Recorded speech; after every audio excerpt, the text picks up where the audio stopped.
अस्सलामुअलैकुम दोस्तों, आप सब कैसे हैं? आपका इस्तकबाल है अक्स दास्तान में। आज की कहानी अदब दुनिया के एक ऐसे नावल से ली गई है जिसने साइंस, इखलाकियात और इंसान की हुदूद के बारे में हमारी सोच को हमेशा के लिए बदल दिया। ये कहानी है फ्रैंकेनस्टाइन की। मगर याद रहे, ये नावल का लफ्ज़ बह लफ्ज़ तर्जुमा नहीं, बल्कि उसकी एक सनसनीखेज अक्कासी और खुलासा है। तो आइए शुरू करते हैं। मेरी शीली 19वीं सदी की एक बेमिसाल और बसीरत वाली अदीबा थीं। 1797 में लंदन में पैदा होने वाली मेरी मशहूर फ़लसफ़ी विलियम गॉर्डन और अजीम फेमिनिस्ट मरियम वुल्स्टोनक्राफ्ट की बेटी थीं। सिर्फ 18 साल की उम्र में एक तूफ़ानी रात में लॉर्ड बायरन और पर्सी बेश शीली के साथ गुजरे एक मुबाहिसे के दौरान उनके जहन में फ्रैंकेनस्टाइन की कहानी जन्म ली। 1818 में शाया होने वाली ये किताब गॉथिक अदब और साइंस फिक्शन की बुनियाद बनी। मेरी शीली ने इंसान की खतरनाक ख्वाहिश, तख्लीक की जिम्मेदारी, तन्हाई के दर्द और बगैर हिकमत के तरक्की के खौफनाक नताइज पर गहरे सवालात उठाए। ये दास्तान दरअसल एक मुहिम जो मिलाह रॉबर्ट वॉल्टन के खतूत से शुरू होती है, जो शुमाली कुतब की खतरनाक बर्फानी दुनिया की तरफ सफ़र कर रहा था। चारों तरफ बर्फ के वसी मैदान, ठंडी हवाएं और खामोशी का आलम था। इसी सफ़र के दौरान उसने बर्फ के मैदान में एक अजीब मंजर देखा। दूर बर्फ पर एक दिवाहिकल साया तेजी से भाग रहा था। वो इंसान जैसा तो था, मगर आम इंसान से कहीं ज्यादा बड़ा। वॉल्टन और उसके साथी हैरान रह गए। कुछ ही देर बाद उन्हें बर्फ के एक टुकड़े पर एक और आदमी मिला जो शदीद कमजोर और थका हुआ था। उसे जहाज पर लाया गया। उसका नाम विक्टर फ्रैंकेनस्टाइन था। जब उसकी हालत कुछ बेहतर हुई तो उसने वॉल्टन से कहा कि मैं तुम्हें अपनी जिंदगी की एक ऐसी कहानी सुनाना चाहता हूं जिसमें एक खौफनाक सबक छुपा है, ताकि तुम मेरी गलती ना दोहराओ। विक्टर ने अपनी कहानी शुरू की। वो स्विट्जरलैंड के शहर जनीवा में पैदा हुआ था। उसका खानदान मोहब्बत करने वाला और खुशहाल था। उसकी मंगीतर अल्ज़बत थी, जो बचपन से ही उसके खानदान के साथ पिली बढ़ी थी, और उसका सबसे करीबी दोस्त हुनरी कलरवाल था, जो निहायत मेहरबान और ख्वाब देखने वाला नौजवान था। बचपन से ही विक्टर को इल्म हासिल करने का बेहद शौक था। उसे खास तौर पर कुदरत के राजों को समझने का जुनून था। वो पुराने फलसफियों और साइंसदानों की किताबें पढ़ता रहता और हमेशा यही सोचता रहता कि जिंदगी आखिर है क्या और ये कैसे पैदा होती है। वक्त गुजरता गया और वो यूनिवर्सिटी पहुंच गया, जहां उसने जदीद साइंस की तालीम हासिल करना शुरू की। मगर जितना ज्यादा वो सीखता गया, उतना ही उसके ज़हन में एक खतरनाक ख्याल मजबूत होता गया। वो सोचने लगा कि अगर जिंदगी का राज मालूम हो जाए तो शायद इंसान मुर्दा जिस्म में भी दोबारा जान डाल सकता है। यही ख्याल आहिस्ता आहिस्ता उसका जुनून बन गया। विक्टर ने खुद को दुनिया से काट लिया। वो दिन रात अपनी लेबॉर्ट्री में बंद रहता। उसने कब्रिस्तानों और मुर्दाखानों से जिस्म के हिस्से जमा करना शुरू कर दिए। कई साल की मेहनत और ख़तरनाक तजर्बात के बाद आखिरकार वो लम्हा आ गया जिसका उसे इंतज़ार था। एक अंधेरी और तूफ़ानी रात थी। ईस आसमान पर बिजली चमक रही थी और बारिश जोर से बरस रही थी। उसकी लेबॉर्ट्री में एक दिवाहिकल जिस्म मेज पर पड़ा था, जो मुख्तलिफ मुर्दा जिस्मों के हिस्सों को जोड़कर बनाया गया था। विक्टर ने अपनी मशीनें चलाईं। बिजली की एक तेज चमक हुई और उसी लम्हे उस मखलूक के जिस्म में हरकत पैदा हुई। उसने आहिस्ता आहिस्ता अपनी आंखें खोल दी। वो जिंदा हो चुकी थी। मगर जैसे ही विक्टर ने उसे गौर से देखा, उसके दिल में खौफ की एक लहर दौड़ गई। वो मखलूक बहुत बड़ी और खौफनाक दिखाई देती थी। उसका चेहरा अजीब था और उसकी आंखों में एक अजनबी सा एहसास था। विक्टर अपनी ही तख्लीक को देखकर घबरा गया। उसे एहसास हुआ कि उसने एक ऐसी चीज पैदा कर दी है जिसे वो समझ नहीं सकता। खौफ के मारे वो लेबॉर्ट्री से भाग गया। जब वो अगले दिन वापस आया तो वो मखलूक वहां मौजूद नहीं थी। वो गायब हो चुकी थी। दूसरी तरफ वो मखलूक इस दुनिया में अकेली भटक रही थी। इब्तिदा में वो मासूम थी। उसे दुनिया के बारे में कुछ मालूम नहीं था। वो जंगलों और पहाड़ों में घूमती रही और आहिस्ता आहिस्ता चीज़ों को समझने लगी। मगर जब भी वो इंसानों के करीब जाने की कोशिश करती, लोग उसे देखकर खौफजदा हो जाते और उसे भगा देते। उसके दिल में तन्हाई बढ़ती गई। एक दिन उसे एक छोटा सा घर नजर आया, जहां डी लेसी नामी एक गरीब मगर मोहब्बत करने वाला खानदान रहता था। मखलूक ने उनके घर के करीब एक छपने की जगह बना ली और वहीं से रोज उन्हें देखने लगी। वो उनकी बातें सुनता और आहिस्ता आहिस्ता इंसानी ज़बान सीखने लगा। उसने उनसे पढ़ना भी सीख लिया। वो देखता कि ये लोग एक दूसरे से मोहब्बत करते हैं और एक दूसरे का ख्याल रखते हैं। यही चीज़ उसे सबसे ज़्यादा तकलीफ देती थी, क्योंकि उसके पास कोई नहीं था। एक दिन ऐसा हुआ कि घर के बाकी अफराद कहीं बाहर गए हुए थे। मौका को गनीमत जानते हुए उसने हिम्मत की और अंदर जाकर बूढ़े आदमी से बात करने का फैसला किया। इब्तिदा में बूढ़ा बाप जो अंधा था उससे नरमी से बात करने लगा, मगर जैसे ही बाकी लोग वापस आए और उन्होंने उस खौफनाक मखलूक को देखा तो वो डर गए और उसे मारकर भगा दिया। ये लम्हा उसके दिल को तोड़ गया। अब उसे यकीन हो गया था कि इंसान उसे कभी कबूल नहीं करेंगे। उसके दिल में दुख आहिस्ता आहिस्ता गुस्से में बदलने लगा। अफरीत ने कोई मुज़ाहमत नहीं की, वो सिर्फ पीछे हटता रहा, जैसे उसके अंदर कुछ टूट रहा हो। आखिरकार वो भागकर जंगल में चला गया। पूरी रात वो सर्द तारीकी में अकेला भटकता रहा। उसके ज़हन में बार बार वही मंजर गूंजता रहा। वो लोग जिन्हें वो खामोशी से मोहब्बत करता था, जिनके लिए लकड़ियां काटता था, जिनसे उसने इंसानियत सीखी थी, वो भी उसे देखकर खौफजदा हो गए थे। अगले दिन वो उम्मीद के एक आखिरी टुकड़े के साथ वापस आया, मगर कॉटेज खाली था। दरवाजे खुले हुए थे, कमरे वीरान पड़े थे, चूल्हे की आग बुझ चुकी थी। डिलेसी खानदान हमेशा के लिए जा चुका था। इस लम्हे अफरीद को महसूस हुआ कि दुनिया में उसके लिए कहीं कोई जगह नहीं। उसकी आखिरी उम्मीद भी खत्म हो गई थी। खामोशी से उसने कॉटेज के अंदर कदम रखा, उन चीजों को देखा जिन्हें वो कभी दूर बैठकर मोहब्बत से देखा करता था। फिर उसने आग जलाई। पहले एक पर्दा शोलों में लिपटा, फिर लकड़ी की दीवारें जलने लगी। चंद ही लम्हों में पूरा कॉटेज आग में डूब गया। अफरीद दूर खड़ा शोलों को देखता रहा। आग की रोशनी उसकी आंखों में झलक रही थी और इसी रात पहली बार उसके अंदर मोहब्बत की जगह नफरत ने ले ली। इसी दौरान विक्टर जेनीवा वापस आया, मगर घर पहुंचते ही एक खौफनाक खबर उसका इंतजार कर रही थी। उसका छोटा भाई विलियम फ्रैंकनस्टाइन कत्ल हो चुका था। विक्टर के दिल में फौरन एक ही नाम आया, अफरीत। असल में अफरीत ने पहले सोचा था कि शायद एक बच्चा उसे देखकर खौफजदा नहीं होगा, मगर जब विलियम ने भी उसे मॉन्स्टर कहा तो उसके अंदर बाकी बची हुई मासूमियत भी मर गई। गुस्से में उसने बच्चे को कत्ल कर दिया। फिर उसने एलिजाबेथ का लॉकेट नौकरानी जस्टीन मॉरिट्स के कपड़ों में रख दिया।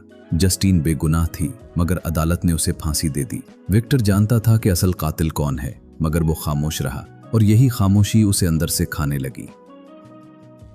अपने जुर्म के एहसास से भरा विक्टर पहाड़ों की तरफ चला गया।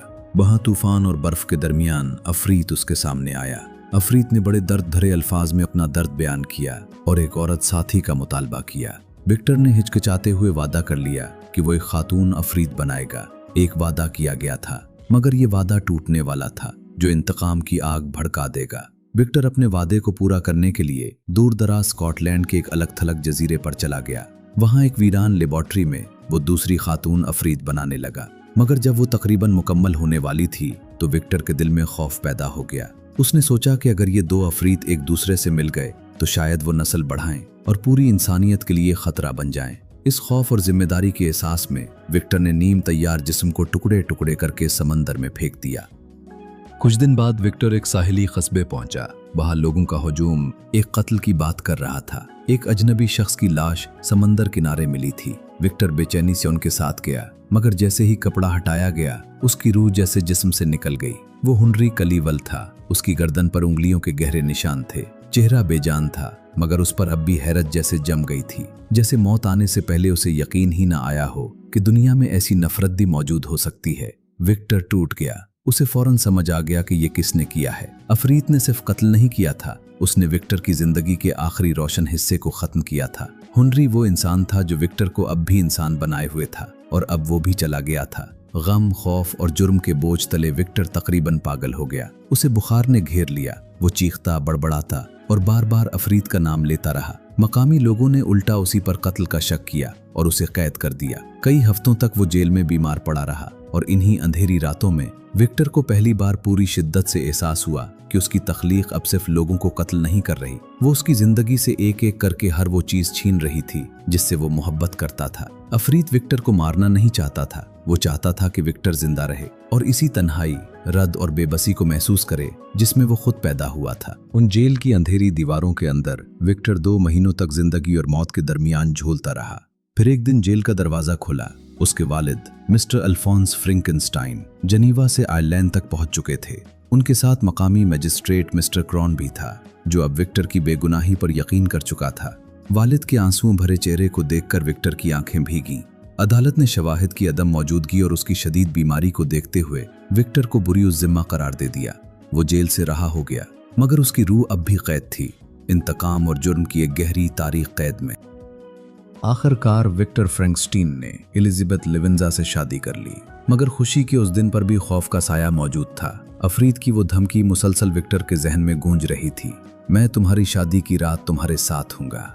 शादी के फौरन बाद दोनों कश्ती में सवार होकर लीग जनीवा के पुरसुकून पानियों की तरफ रवाना हुए।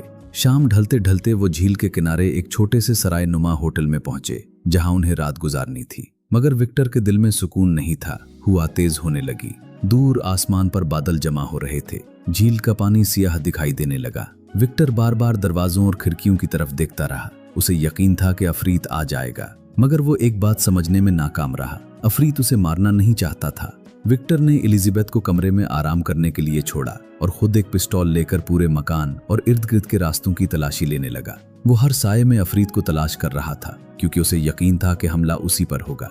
फिर अचानक रात की खामोशी चीरती हुई एक खौफनाक चीख गूंजी, एलिजाबेथ की चीख। विक्टर का दिल जैसे रुक गया। वो दीवानावार दौड़ता हुआ कमरे में दाखिल हुआ और उसी लम्हे उसकी दुनिया खत्म हो गई।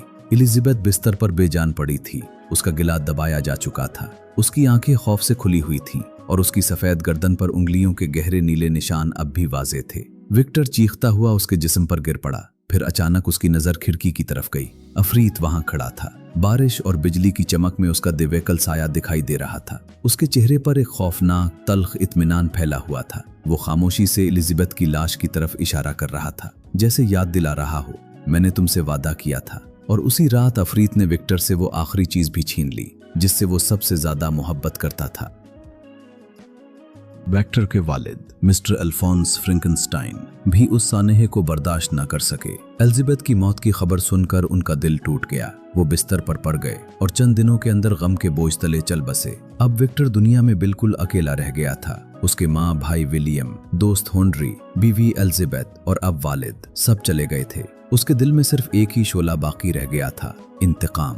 वो किस्म खा उठा कि वो अपनी बाकी जिंदगी अपने तख्लीक करदा अफरीद को तलाश करने और उसे खत्म करने में गुजार देगा। उसके बाद शुरू हुआ एक लामतनाही और पागलपन भरा ताक़ुब। विक्टर अफरीद के पीछे पूरे यूरोप का सफर कर गया, पहाड़ों, जंगलों, दरियाओं और समंदरों के पार। अफरीद जानबूझकर उसे ताने देता, निशान छोड़ता और आगे आगे भागता रहता। कभी बर्फ पर एक पैगाम, कभी दूर एक बड़ा साया, जैसे अफरीद कह रहा हो, आओ मुझे पकड़ो अगर तुम में हिम्मत है। माहों तक ये ताक़ुब जारी रहा। विक्टर थकता नहीं था। भूख, सर्दी, बीमारी, कोई चीज उसे रोक न सकी। आखिरकार ये दोनों बर्फीले कुतबे शुमाली के वीरान इलाकों तक पहुंच गए, जहां इंसान की रसाई भी तकरीबन नामुमकिन थी। अब खालिक और तख्लीक दोनों मौत के रक़्स में मुकम्मल तौर पर बन चुके थे। एक इंतकाम के लिए मर रहा था, दूसरा उस इंतकाम को मजीद लंबा करने के लिए।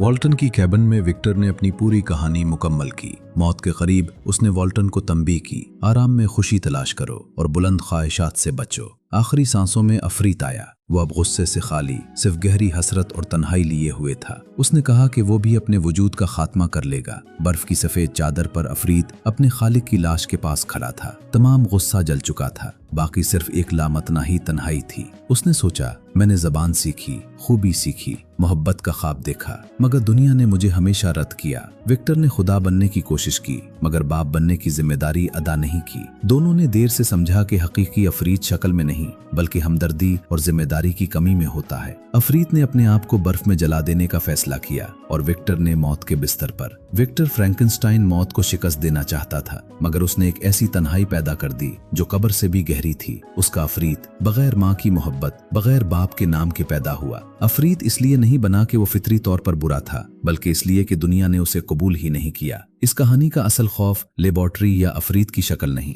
बल्कि हर उस चीज का है जो हम तख्लीक करते हैं और फिर उसे अकेला छोड़ देते हैं। हमारे बच्चे, हमारी टेक्नोलॉजी, हमारे ख्यालात। आज के दौर में जब हम मसनूई जहानत और नई तख्लीकात की तरफ बढ़ रहे हैं, मेरी शीली का ये पैगाम और भी बुलंद होकर गूंज रहा है। शायद हकीकी अफरीद वो नहीं जो हम बनाते हैं, बल्कि वो है जो हम बनाने के बाद रद्द कर देते हैं। और सवाल हम सब के लिए है, हमने अपनी जिंदगी में क्या तख्लीक किया है जिसे हमने बाद में तन्हा छोड़ दिया, और हमारे दिल के अंदर अब भी कौन से अफरीद छुपे बैठे हैं जिन्हें हम देखने से इनकार कर रहे हैं। ये थी एक और दास्तान जो शायद हमें ये सोचने पर मजबूर करती है कि हम अपनी जिंदगी कैसे गुजार रहे हैं। ये है अक्स दास्तान।